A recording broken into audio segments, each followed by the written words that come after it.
La Minute statistique est une présentation des producteurs de bovins du Québec. Je me présente, Anne Fornazier, agroéconomiste pour les producteurs de bovins du Québec. Je vous accompagnerai au cours de cette présentation qui porte sur les notions de base de l'offre et la demande. Nous verrons comment la production et la consommation s'ajustent en permanence, ce qui induit les cycles de prix présents en production bovine. La fameuse loi de l'offre et la demande soutient que dans un libre marché, le prix d'un produit est celui pour lequel il y a équilibre entre l'offre et la demande. Voyons voir comment cela s'illustre. Prenons par exemple la production de bœuf. Les producteurs produisent du bœuf que les clients achètent au marché. Si vous vous rendez au marché, vous constaterez qu'il n'y a pas 3 fois plus de bœuf que ce que les clients veulent acheter. Il n'y a pas non plus pénurie de bœuf. Bien sûr, cela ne signifie pas qu'il y ait quelquefois des morceaux de bœuf qui soient jetés de temps en temps, ni qu'à la fin de la journée, vous puissiez trouver toutes les coupes de bœuf présentes dans le comptoir des viandes. Mais globalement, la quantité qui aura été produite sera à peu près égale à la quantité qui aura été achetée. Comment cela est-il possible? Imaginons un instant qu'on ait produit une énorme quantité de bœuf par rapport à la quantité que les clients veulent acheter. Ou, cela revient au même, que les clients ces temps-ci n'aient pas envie de manger du bœuf. Dans tous les cas, cela revient à dire qu'il y a plus d'offres que de demandes. Dans une telle situation, on va baisser le prix du bœuf pour inciter les consommateurs à en acheter davantage. À ce moment-là, certains clients vont se dire que le prix du bœuf n'est quand même pas cher et que ce serait une bonne affaire d'en acheter. Certains clients qui seraient partis pour acheter d'autres sources de viande vont plutôt acheter du bœuf en voyant les bas prix. À ce moment-là, la demande va augmenter puisqu'on voudra acheter plus de bœuf. Ainsi, l'offre et la demande s'équilibrent à nouveau. Imaginons maintenant que les gens veulent acheter beaucoup plus de bœuf que la quantité qui est disponible.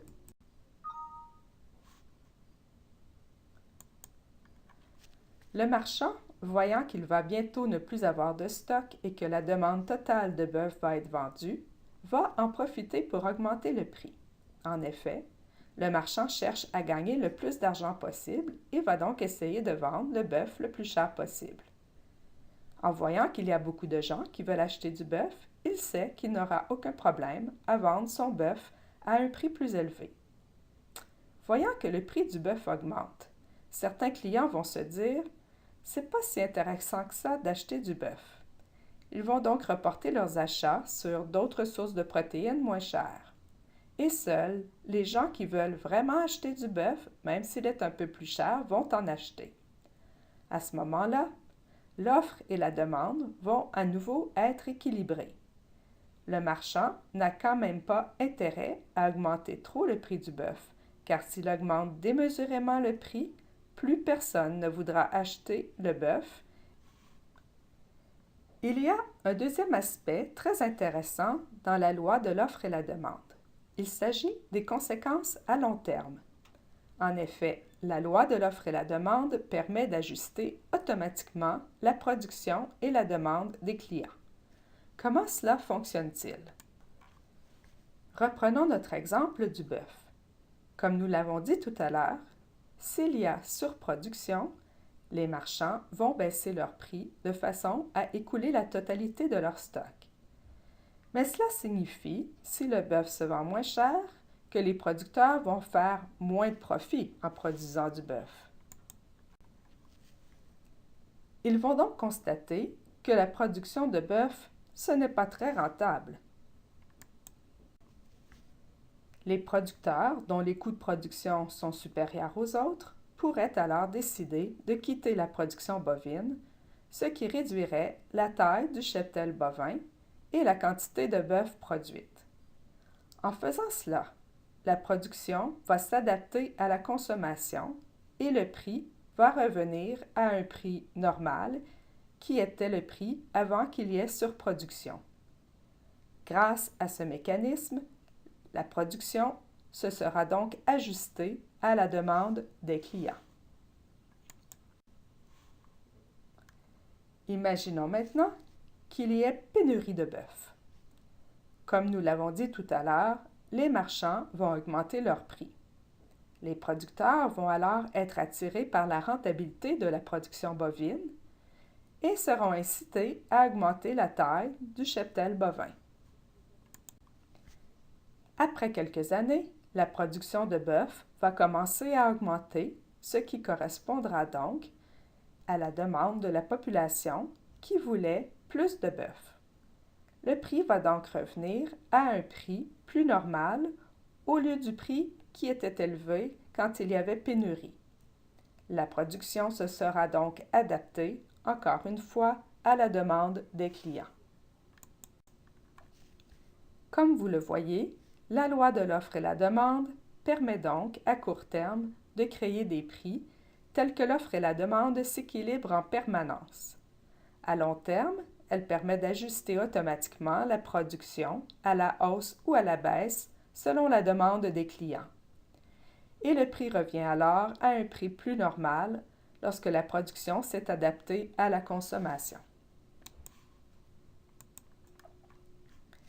C'est ce mécanisme qui nous permet en permanence de nous rendre dans un supermarché et de trouver tous les rayons remplis sans qu'il y ait pour autant une énorme surproduction ou une pénurie de la marchandise. En conclusion, la production et la consommation s'ajustent en permanence. C'est ce qui induit à la base les cycles de prix présents en production bovine.